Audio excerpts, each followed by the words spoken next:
ये सच है कि हर 10 साल पर होने वाली जनगणना 2021 में हुई नहीं, लेकिन 2011 तक भारत की आबादी का अंकगणित दुनिया के सामने है। वो आपको आगे दिखाएंगे।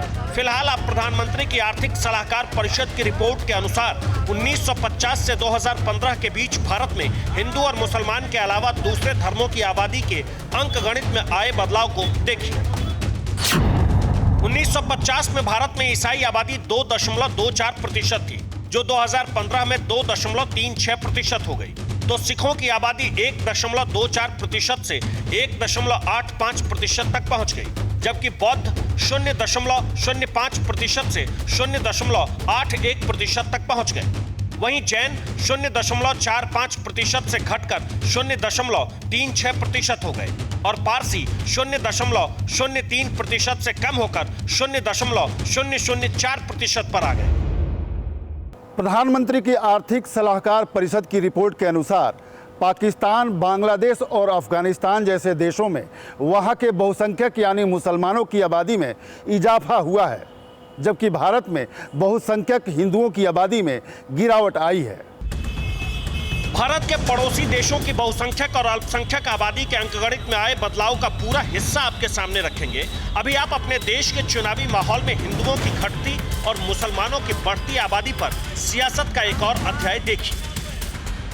भारत में यह भी एक यथार्थ है कि 9 राज्य ऐसे हैं जहां आज हिंदू माइनॉरिटी में हो गया पिछले 75 सालों में। दर्जनों जिले ऐसे हैं जहां पर की हिंदू माइनॉरिटी में है। तो ये एक यथार्थ है। उसका राजनीतिक लाभ लेने की गिद्ध दृष्टि किन लोगों के मन में है, जाके चेक कर लीजिए। राहुल गांधी की न्याय यात्रा जब शुरू हुई पूर्वोत्तर के क्षेत्र से, तो सबसे ज्यादा भीड़ असम के उस इलाके में हुई जो धुबरी, बरबेटा, करीमगंज का इलाका है, और ये वही है जहां सबसे ज्यादा इन्फिल्ट्रेशन के ज्यादा डेमोग्राफिक चेंज हुई है। इसलिए यह दर्शाता है कि कांग्रेस एक खतरनाक खेल खेल रही है। विपक्ष आबादी पर प्रधानमंत्री की आर्थिक सलाहकार परिषद की रिपोर्ट के समय पर सवाल उठा रहा है, तो सत्ता पक्ष इस रिपोर्ट को समान नागरिक संहिता का आधार बता रहा है।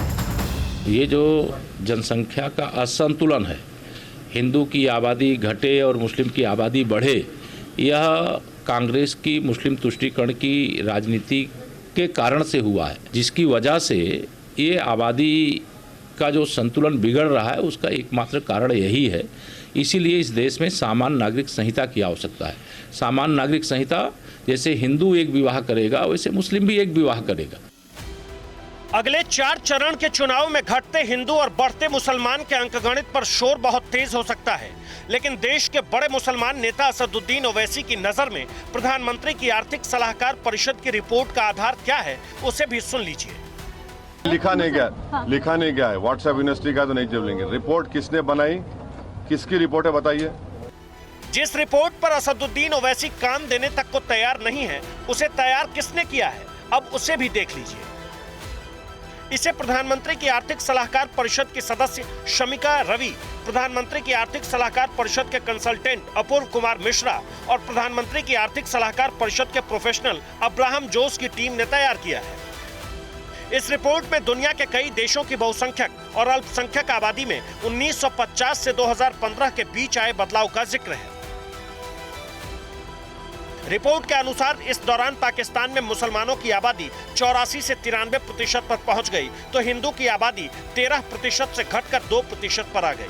बांग्लादेश, जो 1950 में पूर्वी पाकिस्तान था, वहां तब मुस्लिम आबादी 76% थी, जो 2015 में 90% हो गई, तो हिंदू आबादी 23% से 8% पर आ गई। अफगानिस्तान में 1950 में मुस्लिम आबादी 99.4% थी, जो 2015 में 99.7% हो गई। इनमें सुन्नी 88.7% से 89% हो गए, तो शिया जस की तस 10.7% पर कायम है।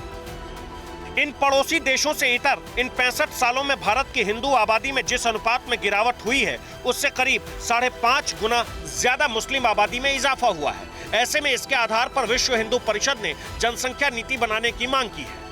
ये पिछड़ापन यदि कहीं है तो उसके कारण केवल तुम हो, तुम्हारी बढ़ती आबादी है। आज देश के लिए यह स्थिति विस्फोटक हो गई है। जनसंख्या विस्फोट खतरनाक स्थिति पर आ गया है। विश्व हिंदू परिषद की मांग है समान जनसंख्या नीति बननी चाहिए, चाहे हिंदू हो या मुसलमान, सबके लिए एक जैसी नीति। हिंदू संगठन ही नहीं, संत समाज भी आबादी पर अंकुश वाले कानून की वकालत कर रहा है। मुस्लिमों की आबादी देश में बढ़ रही है और हिंदुओं की आबादी का घनत्व देश में कम हो रहा है। यह एक चिंता का विषय है। यह देश के लिए और हमारे संविधान के लिए एक खतरे का संकेत है, जो कि नहीं होना चाहिए। सरकार को इसके लिए सभी को समान रूप से रखने के लिए जनसंख्या पर नियंत्रण बहुत अति आवश्यक है। उसके लिए सरकार को एक समान नीति बनानी होगी।